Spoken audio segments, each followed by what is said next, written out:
Horror कहानियां TV. शब्द, तुझे भरोसा नहीं ना, तो फिर जा अपने कमरे में जाकर देख। तेरे पलंग के नीचे तुझे तेरी माँ की हड्डियां मिलेंगी। प्रभात दौड़कर अपने कमरे में जाता है और अपने पलंग के नीचे देखता है। वहां पर सचमुच एक कंकाल पड़ा हुआ था और उसके शरीर पर जो कपड़े थे वो प्रभात की माँ के थे। क्या बात है, आज तो आप सुबह से ही बहुत बिजी हैं।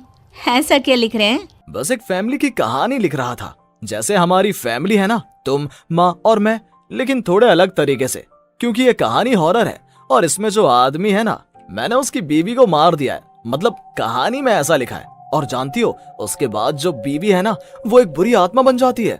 क्या बेटा, इस तरह की डरावनी कहानियां क्यों लिखता है तू? जानता है ना, हम जो सोचते हैं, जो लिखते हैं, हमारा दिमाग पूरा दिन वैसा ही होता रहता है। माँ, परेशान होने वाली क्या बात है? राइटर हूँ मैं, मेरा तो काम है कहानियां लिखना। और वैसे भी ये सिर्फ एक कहानी है माँ, कोई सच नहीं है। उसके बाद कुछ दिन बीत जाते हैं। एक रात प्रभात को अपने ऑफिस से लौटने में देरी हो जाती है। रात के लगभग 12 बजे हुए थे। प्रभात जैसे ही अपने घर पहुंचता है, उसने देखा कि उसकी पत्नी दुर्गा डाइनिंग टेबल पर उसका इंतजार कर रही है। आ गए आप? कब से आपका इंतजार कर रही थी। देखिए ना, खाना भी ठंडा हो गया है। अरे दुर्गा, आज तुमने अपने इतने लंबे लंबे बालों को खोलकर क्यों रखा है? तुम तो हमेशा अपने बाल बांध कर रखती हो। वो क्या है ना प्रभात, जब इंसान अपनी जिंदगी से मुक्त हो जाता है ना, तो उसे दूसरे सारे बंधन खोल देने चाहिए। इसलिए मैंने अपने बालों के बंधन भी खोल दिए। ये तुम किस तरह की बातें कर रही हो? तुम ठीक तो हो? मैं बिल्कुल ठीक हूँ प्रभात। अच्छा चलो खाना खाओ। वो क्या है ना दुर्गा, मुझे भूख नहीं है। ऑफिस में कुछ खा लिया था। कोई बात नहीं, मैं तुम्हारे लिए एप्पल काट देती हूँ, एप्पल खा लो। नहीं दुर्गा, मुझे नहीं खाना है, मेरा मन नहीं है यार। तभी अचानक से दुर्गा अपने हाथ में एक बड़ा सा चाकू लेकर प्रभात पर हमला कर देती है। प्रभात अपने आप को बचाने की कोशिश करता है। आज मैं तुझे नहीं छोड़ूंगी, तुझे अपने साथ लेकर जाऊंगी अपनी दुनिया में। ये क्या बोल रही हो तुम? तुम्हारा दिमाग खराब हो गया है। आखिर तुम हो कौन? दुर्गा अपनी गर्दन टेढ़ी करते हुए बोलती है। मैं दुर्गा हूँ, तुम्हारी पत्नी। ध्यान से देखो मेरी आंखों में। प्रभात बुरी तरह से डर जाता है और घबराहट में वो चाकू अपनी पत्नी के पेट में मार देता है। उसकी पत्नी की वहीं के वहीं मौत हो जाती है और उसकी चीख की आवाज सुनकर उर्मिला दौड़ते हुए बाहर आती है। ये तूने क्या किया प्रभात? तुमने अपनी पत्नी का खून कर दिया। लेकिन तू तो उसे बहुत प्यार करता था बेटा। तूने बहू को क्यों मार डाला?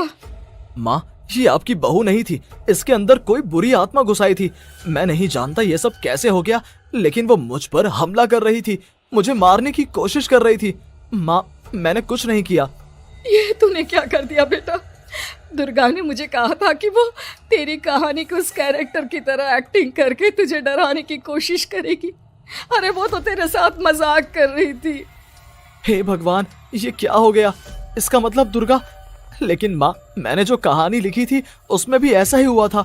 उस औरत ने अपने पति के साथ मजाक किया और गलती से उसके पति ने उसके पेट में चाकू मार दिया।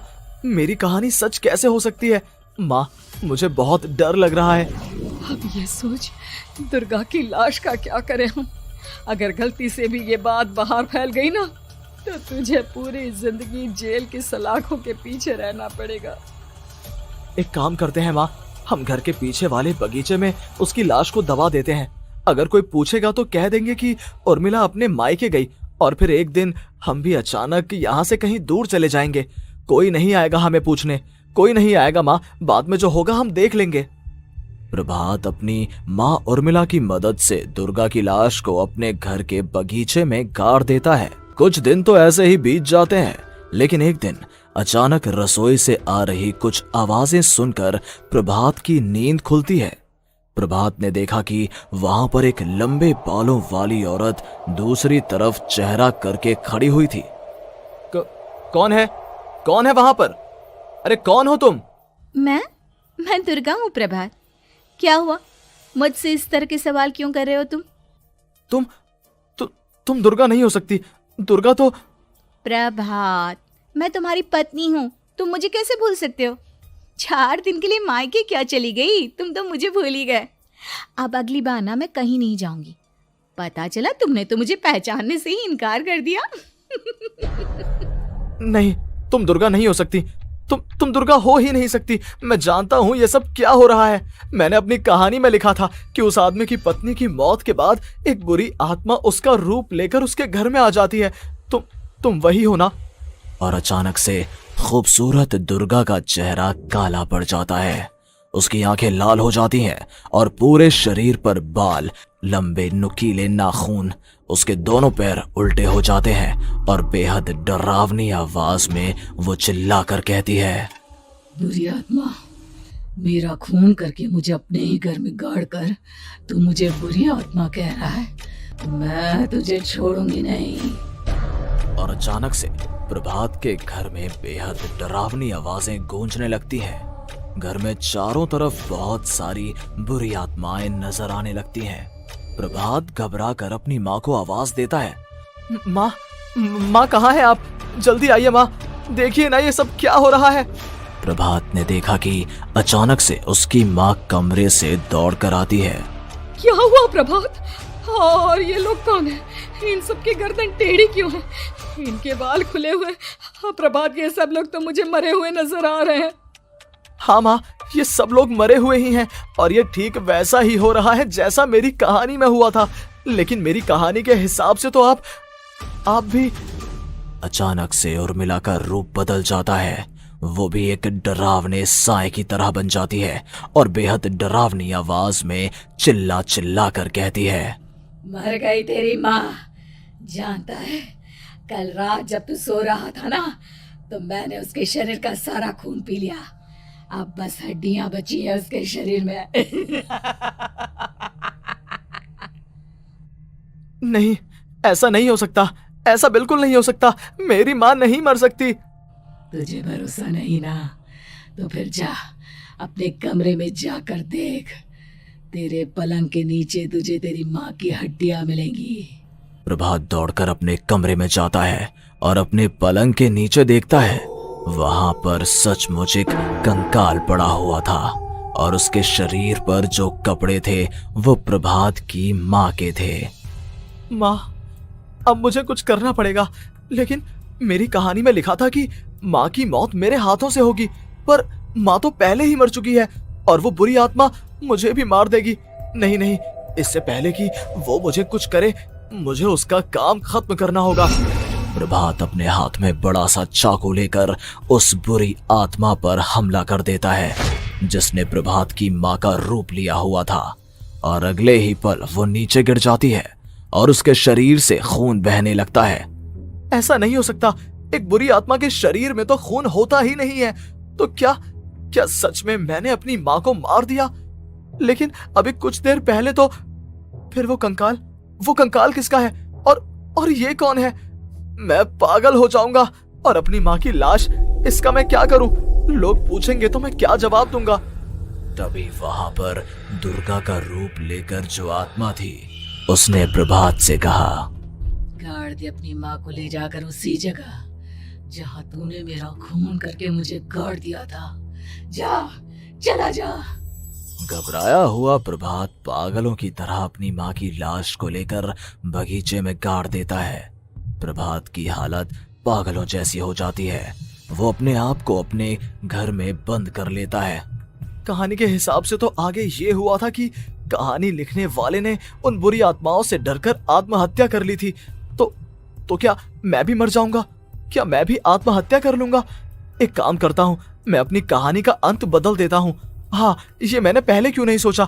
मैं लिख दूंगा कि कहानी को लिखने वाला आत्महत्या नहीं करता, बल्कि कहीं दूर जाकर नए सिरे से अपनी जिंदगी शुरू करता है। यही सोचकर प्रभात ने अपनी लिखी हुई कहानी को बाहर निकाला और उसे पढ़ना शुरू किया। ये देखकर वो हैरान रह गया कि कहानी का क्लाइमैक्स तो किसी ने पहले ही बदल दिया था। ये क्या? इसमें तो लिखा हुआ है कि आखिर में उस लेखक की पत्नी और माँ दोनों बगीचे में जिंदा दफन थे। बुरी आत्माओं ने उनको कैद करके रखा था और वो लेखक अपनी माँ और पत्नी दोनों को जिंदा बाहर निकाल लेता है। लेकिन ये सब लिख किसने दिया?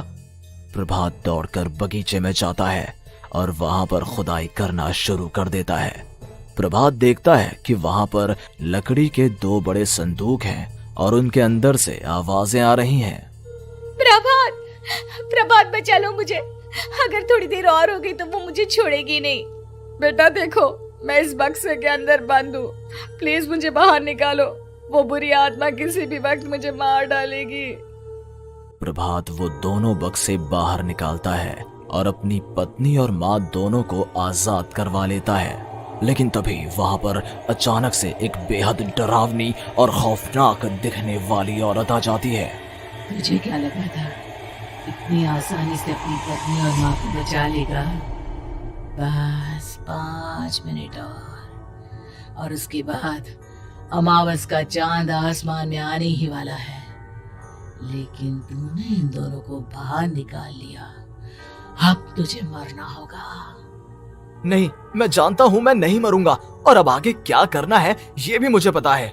प्रभात, ये बहुत खतरनाक है, हमें मार डालेगी। प्रभात, चलो यहाँ से। नहीं दुर्गा, अब मुझे अच्छी तरह से पता चल चुका है कि इस बुरी आत्मा से हम कैसे पीछा छुड़वा सकते हैं। और इतना कहकर प्रभात अपने हाथ में पकड़ी हुई सिंदूर की थैली उस बुरी आत्मा के ऊपर उछाल देता है। कुछ ही देर में वो जमीन पर गिरकर राख में बदल जाती है। ये सब क्या हो रहा था बेटा? ये सब तुम्हारी लिखी हुई इस कहानी की वजह से हुआ है ना? नहीं माँ, पहले मुझे भी ऐसा ही लगा, लेकिन बाद में पता चला कि बरसों पहले हमारे इस बगीचे की जमीन के अंदर किसी को जिंदा गाड़ दिया गया था और बस उसी औरत की आत्मा हमें परेशान कर रही थी। उसी ने मेरे शब्दों में जान डालकर उस कहानी को जिंदा कर दिया था। मुझे माफ कर दो प्रभात, मैंने आपकी कहानी के साथ छेड़छाड़ की थी और उसे बदल दिया था। माफी मांगने की जरूरत नहीं है दुर्गा, तुम्हारे उस बदलाव की वजह से ही आज हम सब जिंदा हैं, क्योंकि आखिर में कहानी में वो हुआ जो तुमने लिखा था।